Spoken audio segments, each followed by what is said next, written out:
Subscribe to my channel Report Stock.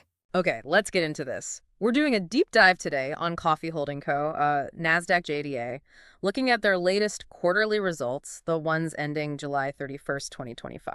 Right. And here's the really interesting part. They posted some, pretty impressive net sales, $23.9 million. Yeah, that's a big jump, up 27% from the same time last year, which was $18.8 million. Solid growth on the surface. Exactly. But, and this is the twist, despite those strong sales, they actually reported a net loss, $1.19 million for the quarter, which feels like, well, a contradiction. How does that happen? What's the story there? Well, the main driver behind that loss was a pretty significant negative hit from their derivative positions. We're talking $2.2 million. Okay, derivatives, financial instruments, often for hedging, right? Precisely. And the CEO, Andrew Gordon, he really painted a picture of just how challenging this quarter was. Yeah. He said the coffee market was, quote, in free fall for most of the quarter. Free fall, wow. Why? He pointed to a couple of big things. The uncertainty around President Trump's tariffs and their impact, plus the pressure from the upcoming Brazilian harvest. Ah, okay. Those factors apparently sent coffee prices tumbling down by $1.25 during that period. Okay, so a really volatile environment. So our mission here, for you listening, is to really unpack this whole situation. Right. How do these global market forces, the company's use of financial tools like derivatives and their own decisions all kind of weave together? Right. Especially now that coffee prices have apparently started climbing back up again. Definitely. It's a complex picture. Let's start with those derivatives. A $2.2 million negative impact that sounds pretty substantial. How exactly does a company like Coffee Holding Co.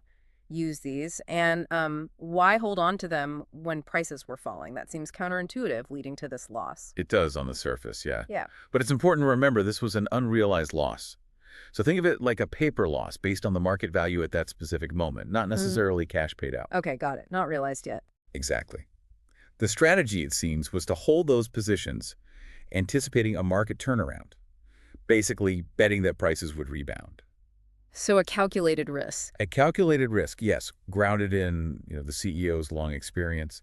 The idea being that when prices recovered, those paper losses could potentially reverse and even become gains. It's a play you make in a volatile market if you have a strong conviction. A bold play indeed. And then there were the tariffs to deal with, too, on top of the price drops. But I saw they mentioned building up tariff-free inventories beforehand. Yes, that was another key part of their strategy. Really proactive.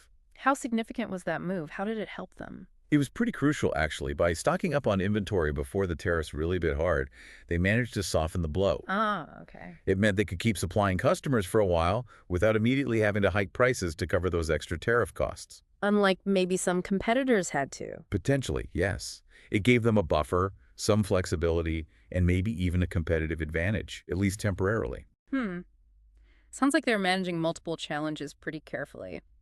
And then there's the acquisition's second empire. It actually turned a profit in July. Yeah, that's a definite bright spot in the report. What's the significance of that? How does it fit in? Well, it shows the acquisition is already contributing positively right out of the gate. It's expected to be accretive to earnings, which basically just means it's set to boost their overall profit per share going forward. So a good sign for that investment. A very good sign. And you combine that with their decision to stick to their previously announced price increases. They didn't back down like some others might have, and they didn't pass on new tariff costs during the quarter. It suggests they felt they were in a relatively strong position despite the market chaos. Okay, so pulling this all together, Coffee Holding Co. navigated a really turbulent period. You had falling coffee prices, tariff impacts, and these derivative positions creating that paper loss despite strong sales. A real balancing act. Yeah. And the CEO, Andrew Gordon, he sounded, well, pretty optimistic looking ahead, didn't he? He called it the most challenging period in his 40 years, but said operations stayed profitable. He did. He believes that unrealized loss on the derivatives will likely reverse in the fourth quarter, boosting profits, and he seemed confident about confirming their dividend, especially since he noted coffee prices are now back trading near all-time historic highs again. Right, the market swung back. Swung back dramatically, it seems. Okay, so here's something to think about, a final thought for you.